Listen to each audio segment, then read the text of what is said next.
Welcome to CyberCast, decoding today's cyber issues. I'm your host, Kate Macri. Today is the first episode in the CyberCast Ransomware Miniseries. This series will feature federal cyber leaders across civilian and defense agencies discussing ransomware trends and how they're working to address ransomware threats. The Cybersecurity and Infrastructure Security Agency, or CISA, defines ransomware as, quote, a form of malware designed to encrypt files on a device, rendering any files and the systems that rely on them unusable. Malicious actors then demand ransom in exchange for decryption, end quote. CISA hosts a variety of ransomware resources and guides at stopransomware.gov and encourages federal agencies to report any observed suspicious or malicious cyber activity to CISA as soon as possible. Since the beginning of the COVID-19 pandemic, ransomware incidents have increased exponentially. The FBI's Internet Crime Complaint Center reported a 62% increase in ransomware complaints year over year during the first 6 months of 2021. In February, CISA said 14 of the 16 critical infrastructure sectors are facing severe ransomware threats. General Paul Nakasone, commander of U.S. Cyber Command and director of the National Security Agency, declared ransomware a national security threat last year, and a 2021 report from the tech firm Delinea observed a 200% rise in ransomware attacks since 2019.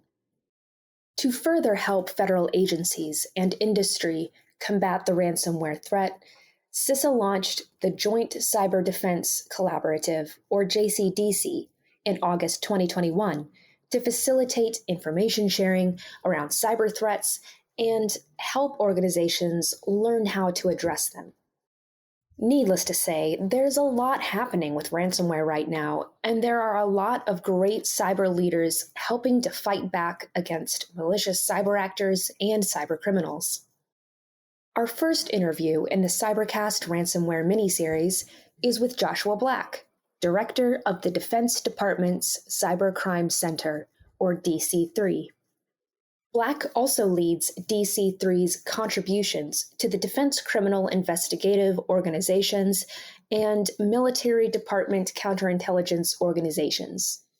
He boasts a 20-year career in IT and cyber counterintelligence, and was previously the Deputy Director of the DC3 Cyber Training Academy.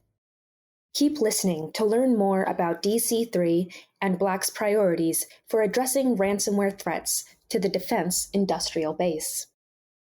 So to start off the conversation today, Joshua, I would love to hear from you what you think are the top cybercrime trends facing the DOD community and defense industrial base right now, and would love to hear if you have any strategies or best first steps for addressing those.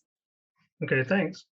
If we're talking about this through the lens of our vulnerability disclosure program, we look to manage cybercrime in a more pre-incident left-of-boom approach.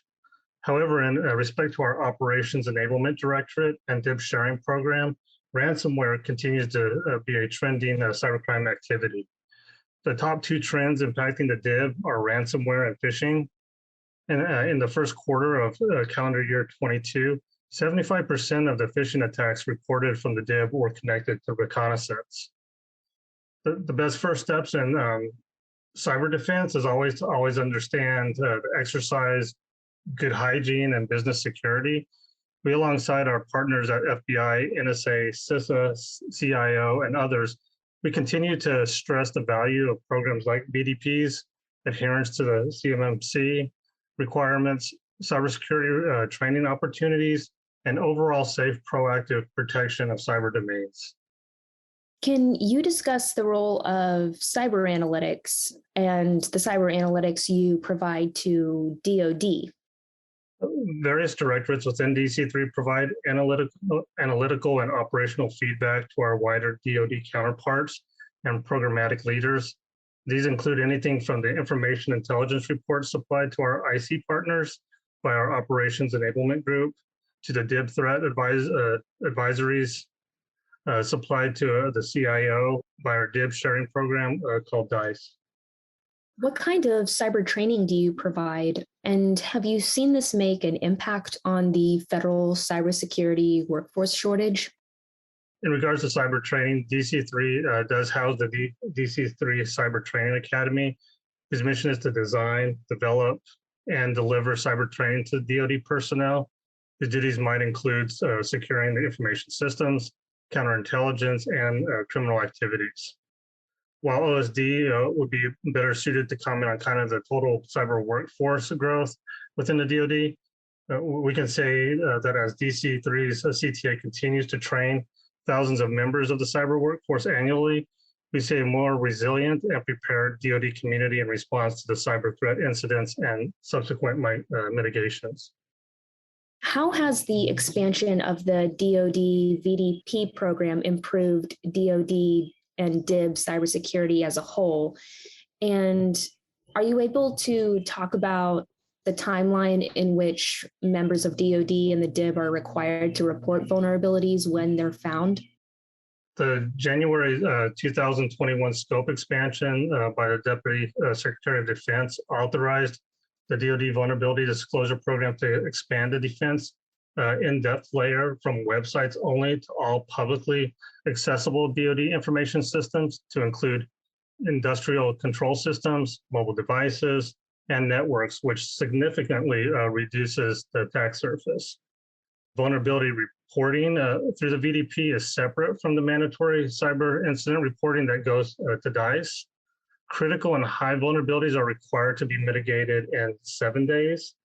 Medium vulnerabilities are in 21 days, and low severity vulnerabilities within 60 days. So can you discuss the role of the DCISE and how it's improved or how it improves DIB cybersecurity?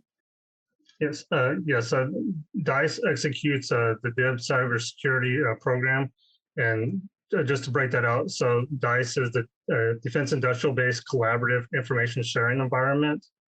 For the purpose of helping, its real purpose is the helping of contractors protect their DoD information stored on their unclassified networks. DICE enables this through operational collaboration, cyber threat information sharing, cybersecurity services, analysis, and reporting. The program currently supports over 940 companies, covering 85% of DoD acquisition dollars. Are there any emerging technologies involved in this program, like AI or machine learning, any sort of data analytics involved?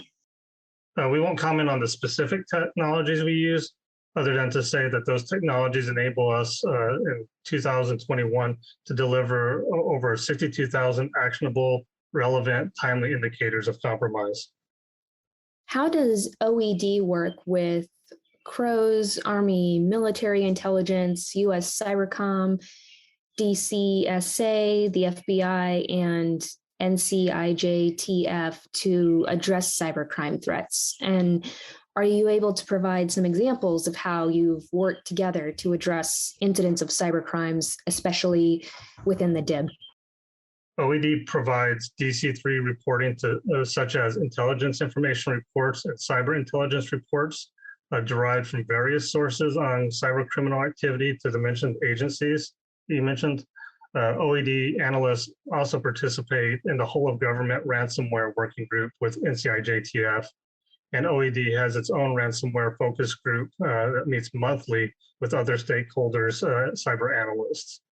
DC3 also partners operationally with our counterparts at US Cyber Command and others via embeds and mutualistic training programs.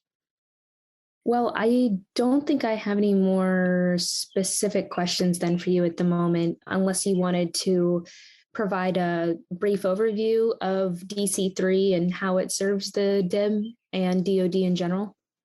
Well, one thing I can highlight, a key change over the past couple of years for DC3 was in January 2021.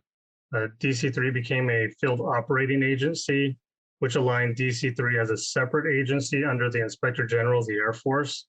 This new structure and alignment has served as a catalyst for DC3's continuing evolution to best meet Air Force and DOD mission requirements, and enhanced our capacity and focused on amplifying effects for those who were charged to support.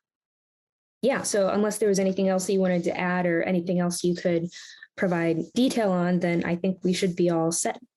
DC3 is really unique in the cyberspace in that we have, not only do we have cyber analysts, we do cyber training, we also do research and development and such, as well as really looking at the forensics discipline in the laboratory. So with that mix, it really gives us a unique view into what's going on in the cyber environment and really able to support DoD.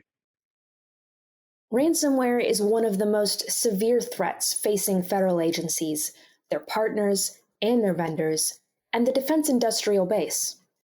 Subscribe to and follow CyberCast to learn more about ransomware and to check out our past episodes on ransomware and to keep up with our Ransomware Miniseries. I'm your host, Kate Macri.